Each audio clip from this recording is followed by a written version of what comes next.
I wrote a book 2 years ago, and I know it's all source. I know I was totally in the receptive mode when the book was written. I know every beautiful word in that book came from my source. I don't doubt that for a second. And it's in the process of being published, and I'm resisting it. Why? I don't feel deserving of the success. Well, don't worry about it, because it won't come then.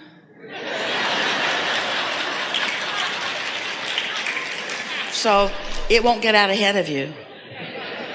I'm afraid I'll have success and I don't deserve it. No, it won't come.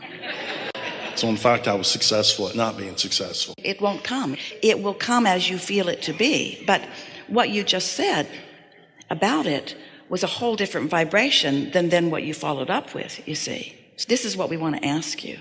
If you were tuned in, tapped in, turned on enough to receive the book, that's pretty deserving, or you wouldn't have received it. So you think Source just said, that's enough for him. Let's turn this spigot off.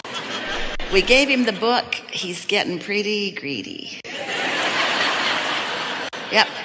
No more for him. Completely illogical, isn't it? So all that's happened is that you're turning the spigot off with repetition of words that are so illogical. And given what we just said to you and your reception of it, for you to repeat that back to us at the end of our long and very good story tells us that that's just a habit that you've got going on, that our wonderful words, and they were so good, didn't do a lot to change the way you feel, but it was a good first step. You're going to have to tell that story to yourself for a while before you don't revert back to the self-feeling that is hindering. Now, not to kick a puppy when it's down, but what possible thing could you be using for your justification of your lack of deservedness? Old tapes. There's a lot of people, because they want something that they haven't let in, then they let the fact that they haven't let it in keep them from letting it in. You feel how illogical that is? I cannot let this in because I've never let it in before. That's like Esther getting to the airport and just staying, even right now, in that construction place. Just sitting there and saying, about now there's a lot of people in that room in Chicago. I bet they miss me. But you don't just go there and stay stuck. You find your way out of it, don't you? Don't you always do that? So whose words are repeating? You don't have to tell us, but someone's words repeating in your head. Were you told that you were inappropriate? Yes. By some fool? Yes. Yeah. So why do you repeat the foolishness? You knew even then in the beginning that those were not accurate words. So this is the question that we really want you to hear and answer. It's going to be easy and yet hard, but easy and yet hard. Easier than hard, no, harder than easy. You're going to really like it. No, you won't. Well, but we want you all to play along with this. What's in it for you? What possible thing do you think you gain by being self-deprecating? What's in it for you? Does someone else soothe you when you say, I'm not good? Do other people say, oh, yes, you are? No, I don't go through that ritual. No, we didn't think you do. So what's in it? There must be something. Anytime you're repeating a story, there must be some satisfaction in it. What sort of satisfaction could there be? What is it? Being in control of the outcome, even though it's not the outcome that I want, there's safety in the knowing what the outcome's going to be. Give us more about that. Fear of the unknown. Fear of what's around the corner. Fear of what's going to happen. Which is more not trusting yourself. Exactly. So now play that all out for us. So you choose the thought, I'm not deserving. I've decided to say I don't deserve good things because... Not worthy. That's always I've decided to say I'm not worthy because... Is it possible it's just a thought you keep thinking? But what we want to ask is, why do you keep thinking that thought? What is it around you that makes that? In other words, if you hung around with us, you wouldn't say that very long, because we'd climb your tree every time you did it. Every time you did it, we'd make lists of things, but in this format, we can speak them into your ear. You may still not be able to hear them, but when you're receiving them from your inner being, they're so subtle you can't hear them if you're beating a really loud drum of unworthiness. So what we're asking you to just take a minute to try to find the irrationality in is, what's in it for you, for anybody? Why would anybody continue to express, I don't feel worthy, or I am not worthy? You know what we think it is? You know what it is? It's that you are judging your worthiness based on manifestations instead of what's in the pipeline. So it's like saying, because I've never done that, I can't do that. Because I haven't done it before, I cannot do it now. It's that the now reality has so much of your attention that it is occupying the majority of your vibration. We've been saying this for a long time. Most people offer most of their vibration in response to what they are observing. And yet, you know what's tricky about this? You also observed yourself getting in the receiving mode and receiving a book. You observed that. So why isn't that the one that's stuck instead of the other? Wouldn't it be as easy to say, I was tuned in, tapped in, turned on, or I couldn't have received that?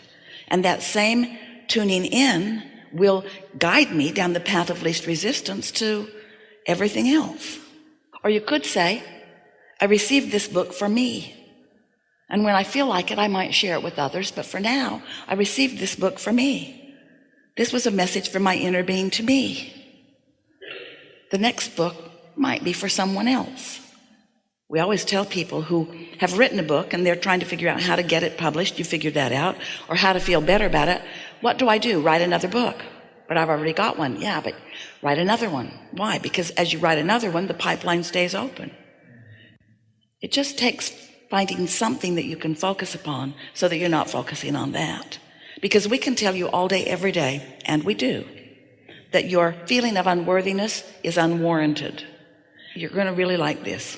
Have you ever had an experience where you have a very clear opinion about something, and somebody that you care about, a friend or a mate or a family member or a neighbor, has a very strong opinion that exactly opposes yours about the same subject? So you get together wanting to persuade your foolish counterpart why you're right. And the more you say, the more they dig in. And the more they dig in, the more you dig in. And the more you dig in, the more they dig in, until nobody moves.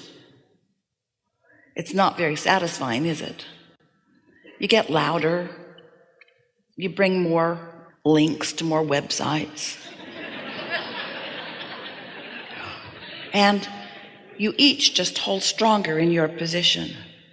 Well, what we want you to realize is that you do that with just you all the time. When you have a desire that you don't believe, it's the same sort of thing. And sometimes a new desire will cause a belief to dig in. So you got to just give that belief a little less attention, because it will dissipate altogether because of lack of attention. But what's required, because most people don't know, is my desire right or is my belief right? Don't you think that's what's going on? Don't know. Maybe I shouldn't want this desire. Maybe I'm not worthy of this desire because this belief is sure embedded in me. It's been there for a long, long, long time. Maybe I'm foolish to let this belief go and let this desire happen. That's what happens within so many of you. But do you know how you know? Because your inner being is lined up with your desire. And when you are opposing your own desire, you won't feel good. And when you don't feel good, that's how you know you've got your own battle going on with your own self that you might want to give up, because your inner being always knows. Your inner being is pure love, pure appreciation, always guiding you toward who you really are and what you really want. So any thought that does not feel good is because you're digging in opposition to your inner being. Now, the reason that we ask you that question about what's in it for you, what's the upside of continuing to make that statement, I'm not worthy, or I don't deserve it, is that sometimes that is a bit up the emotional scale of what you're really feeling. If you're really feeling depressed or discouraged, then maybe that thought feels a little better. Maybe that thought is more satisfying than another thought. So that's what we're asking you. Is there something worse than feeling unworthy that makes feeling unworthy satisfying and then a good choice? Yeah, there's depression. So maybe making a statement about it feels like you are taking back some of that control. If there's depression, then maybe saying, well, I've written a book, but I don't know. Maybe that statement of unworthiness is a step up for you, up the emotional scale, because there has to be some satisfaction in it somewhere for you. We would just encourage you to contemplate it and realize that unworthiness, there is so much better to feel than that. Hope's up there a little ways. So unworthiness, what would feel better to you than unworthiness? Of course, loving myself. That's way too far. You can't get there. What would feel better than unworthiness? Just simply feeling worthy.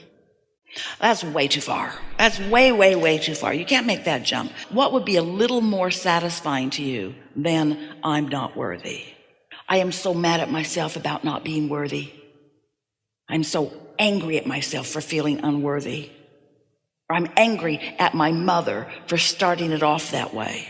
I'm angry at whoever taught me this unworthiness. I'm sort of mad at everybody. I'm mad at everybody because I was born knowing my worthiness, and I'm mad at all of them for taking it away from me. Feels pretty damn satisfying, doesn't it? And then if you can hang around in anger for a little while, then what would feel a little better than anger? Frustration? It's frustrating not to get movement when I want it. Frustration is lighter. It has less resistance in it. And about then, you don't have to move very far. You can meditate yourself right up into that feeling of worthiness. Now, did you feel how hard that was? That was so hard. That was so hard. And he didn't even come with us. Did you notice? He's just still got that same look on his face. But if you would meditate in the morning and really quiet your mind, those feelings of unworthiness would go away. All of those feelings would go away, because if there is not a thought that supports them, and in meditation there will be no thought that supports them, that energy will shift. And then all of those other feelings that you often have on other subjects will become more and more and more dominant, so that every day you'll feel a little better. Every day that you meditate, you'll feel a little better. And we know that you cannot just take our word for it, even though we are telling you exactly the way it works, because words don't teach. It's only life experience that teaches. And so we can talk all day about meditating and the benefits of it, and how quieting your mind releases resistance, and how your vibration will rise, and you'll join your inner being. And when you join your inner being on a regular basis, like every day for 10 or 15 minutes, that you'll start consciously acknowledging the receiving mode that you're in, and thoughts will begin to occur to you, and good ideas will come to you. It's so fun to begin experiencing life where your reception is consciously acknowledged by you. So here's the answer to your question. The only thing that you need to do, and need isn't a word that we like at all, the only thing that you are going to want to do, the only thing that we would recommend, and we never recommend anything to anybody, the thing that you're really going to enjoy doing is meditating every day, really quieting your mind. First day, maybe not. Second day, maybe not. But by the third day, you'll be doing it. And then begin watching the improvement in the way your day unfolds. Because when you do that and you feel that, you will know that you have the ability to tune into source energy. And do you know? That's what worthiness feels like. That's all that it is. So it won't be very long before you won't be doing that thing you do that causes you to pinch yourself off and feel that way. Doesn't it feel like we've just gone way too far and way too long on this subject? Because it's so simple to quiet your mind and connect with the energy of source, where no piece of unworthiness can be felt. When you connect with source, it's love.